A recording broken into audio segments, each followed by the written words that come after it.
Enzo Recto, kalaban ang katiwalian at kasinungalingan, kakampi sa katotohanan at kabutihan. Heto mga kabunyog, sinira mismo ni dating Senador Sonny Trillanes ang naratibo o drama ng pamilyang Duterte. Bakit nga ba, mga kabunyog? Ano ba talaga ang nangyari sa kanila? Kamakailan lang po kasi ay nabalita na hinimatay daw si dating Pangulong Rodrigo Duterte sa kulungan ng ICC sa The Hague.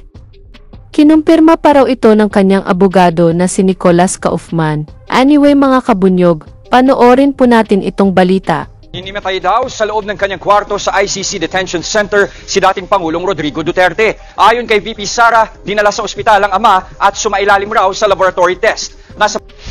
Sumailalim daw sa mga laboratory test si dating Pangulong Rodrigo Duterte habang nasa The Hague, Netherlands. Ayon sa kanyang anak na si Vice President Sara Duterte, natagpo ang walang malay sa sahig ang kanyang ama sa loob ng kwarto sa detention facility ng International Criminal Court. Batay raw ito sa nakuha nilang impormasyon sa mga source sa ospital. Hindi raw agad ipinaalam sa pamilya Duterte ang aksidente. Wala rin daw ibinigay na paliwanag.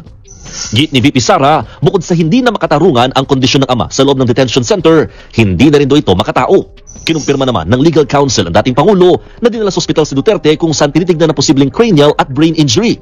Lahat daw ito alam na ng Administrasyong Marcos matapos ipa-welfare check ang dating Pangulo. Git naman ni dating presidential spokesperson Harry Roque, banta na sa kalusugan ni Duterte ang pananatili niya sa ICC. Kaya dapat daw pagbigyan na ang hiling ng kampo ni Duterte na interim release. Nahulog daw si Tatay Digong habang naglalakad, tumama ang ulo. Pero ang malinaw po talaga, kung talaga nangyari ang insidenteng yan, talaga pong bagamat meron silang clinic dyan sa detention facility, hindi po sapat yung clinic na yan para pangalagaan nga po ang kalusugan ni Tatay Digong. Una nang sinabi ni VP Sara na nakaharap na sila ng bansa na tatanggap sa ama sakaling aprubahan ng pansamantalang kalayaan ng dating Pangulo. Pero hindi niya tinukoy kung saang bansa. Sinabi naman ng Malacanang na tatanggapin ng Administrasyong Marcos ang anumang desisyon ng ICC sa posibleng interim release. Matatanda ang ipinagpaliban ng ICC ang hearing para sa confirmation of charges laban kay Duterte noong September 23. Hindi raw kasi maayos ang kalusugan ng dating Pangulo ayon sa kanyang kampo.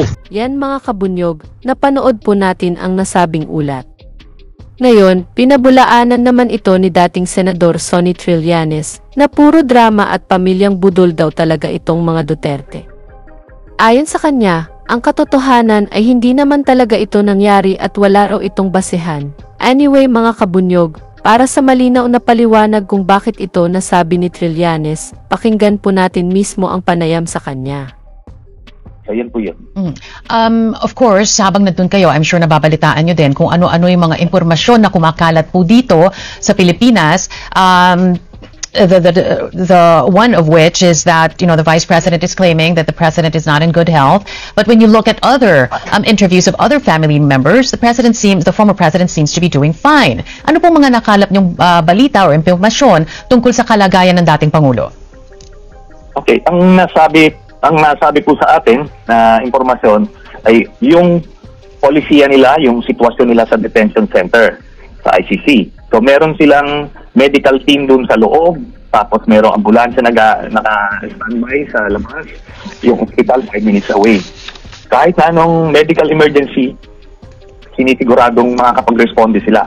At ang sitwasyon nila doon ay hindi ito selda-selda, no? Parang country club lang ito.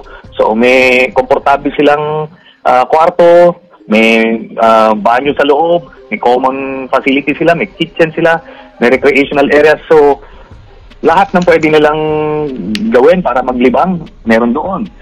Tapos meron access si Duterte sa kanyang pamilya 24/7 sa telepono. Tapos wala ding limit ang bisita sa kanilang kay Duterte. Kaya re-reviewin nyo yung mga interview nila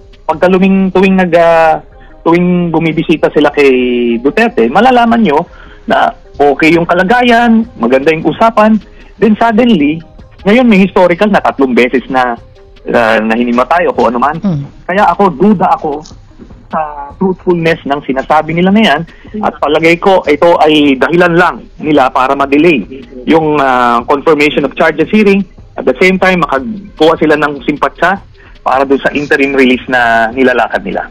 Do you know anything about the interim release, Senator?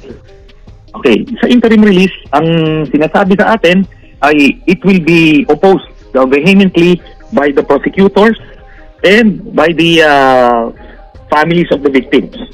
Tapos, sa ngayon, wala pa rin daw pumapayag na bansa na tatanggap sa kanya. Kaya itong statements, again, ng mga Duterte and their lawyers, pagdududahan natin. Di ba? Na parang pinapaasa nila eh. And just yesterday, nag-post itong si Kitty Duterte na nag-grant raw yung interim relief. So, ano ba yan? Talagang they can't help themselves na magsinungaling?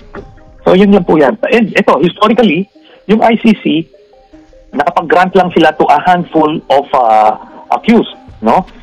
Ito yung may terminal illness, kung may medical emergency, may medical procedure na hindi kaya nung in-house first aid medical team. Tapos, yung minor offenses lang. Meaning yung obstruction of justice type of cases, hindi yung mga capital cases, capital crimes, at crimes against humanity ni Duterte. So, hindi nangyayari yan before, at I don't think mangyayari yan dito. Senator, you're no stranger to tactics that are used to gain the public sympathy, hindi po ba? Yes. Kung alam ng mga Duterte na hindi totoo yung sinasabi nila, bakit ho kaya nila sinasabi pa rin ito sa kanilang mga followers? Ano sa tingin nyo ang pakay nila? Alam niyo po kasi itong Duterte family, isa na ito mangbudol eh. Yun yung kanilang go-to tactic politically, magsinungaling, mangloko. Kaya ako naman, ito yung ginagawa ko, binabasag ko yung pambubudol na yun. Di ba? And ito lang eh, sana I was hoping more dun sa mga nag-i-interview sa kanya dun sa Dahig, na pag sinabi niyang, ito 3 beses na hinimatay si ano, dapat tinatanong, kailan nangyari? Kakalabas nyo lang nung before September 21, I think September 19, nagpa-interview, wala naman sila sinasabing insidenteng gano'n. Ano yun, sumutulpot lang? Tapos sana tanongin nila, di ba merong access sa inyo, nakikipag-uusap sa kanya, araw-araw almost. Si Duterte, 24/7 eh, ang access nila. Bakit walang lumalabas?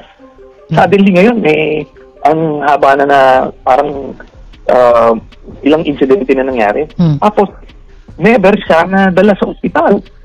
So, sabi ko nga, I am not ruling out the possibility na ito, totoo yan nangyari yan. But based on the evidence at yung mga sinabi nila before, malabo na nangyari yan. Bunyog, bunyog, halikan na kasama ka. Bunyog, kapag buklod ay may pag-asa. Luzon, Visayas, Mindanao, isa ang pananaw.